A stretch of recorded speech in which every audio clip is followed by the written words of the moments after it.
There are 7.8 billion people in the world. From the time a child is born, communication becomes inevitable. You need communication for so many things. These situations are just endless.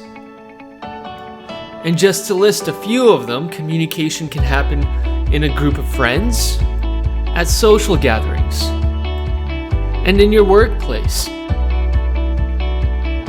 And in saying that, communication in most cases is just habitual.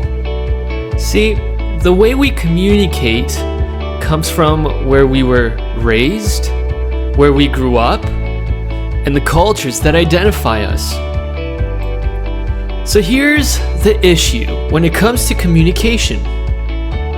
Because communication is habitual, people tend to neglect the practice of good communication. Studies have shown that 60 to 90% of communication is nonverbal. And so this is why my focus for the next few moments will be about body language. Here's the position that I take. I believe when it comes to body language, we should be practicing that in our everyday lives in order to see success in the relationships we are building, in the workplace, our elevator pitches, even as simple as having our first date go smoothly. I will suggest 3 things that you could use right away to immediately improve your nonverbal communication.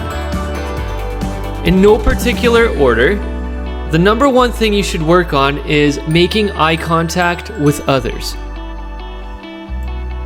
You could hide a lot with words, but the eyes, they will always tell the truth.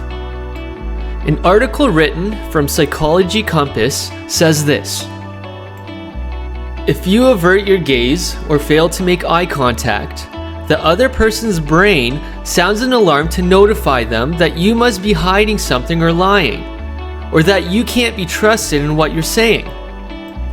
So here's a practical tip you could use. You should try to make eye contact 60 to 70% of the time. This is called intermittent eye contact. And for the rest of the time, you're able to look away. When communicating with others, eye contact should be from 3 to 5 seconds. And do not be afraid to mix things up. Give some extra time for the eye contact, and at other times give more time for the looking around. And now on to the second suggestion. To improve your speech, use your hands. Carol Kinsey Goldman wrote an article saying this: brain imaging has shown that a region called Broca's area, which is important for speech production, is active not only when we're talking, but when we wave our hands. Since gesture is integrally linked to speech, gesturing as we talk can actually empower our thinking. Whenever I encourage executives and others to incorporate gestures into their deliveries, I consistently find that their verbal content improves. Experiment with this and you'll find that the physical act of gesturing helps you form clearer thoughts and speak in tighter sentences with more declarative language. So here's the tip. Anytime you speak, use your hands. The hand movements need to make sense though, so practice makes better. When talking about detailed things, use small movements with your hands and have your hands suggest little details. When talking about bigger ideas or more exciting things, have the hand gestures follow up with that, and you can even exaggerate it at certain times. And as Carol Kinsey Goldman suggested, as you practice this, you will notice even the way you speak will be improving. And the third suggestion is smile. Just make sure the smile is genuine and real. So here's a useful tip. In the picture below, there are 2 smiles. The goal is to smile not only with the mouth, but also the eyes. If you can see, one looks more real than the other. And as I have mentioned earlier in the eye contact tip, eyes never lie. And this is where people could really feel if your smile is real or not. There are a lot of different perspectives and stances out there when it comes to body language. Some rely on relationships that have been built, and others rely on the exchange of words. Not one of those are incorrect. All these perspectives come together as one.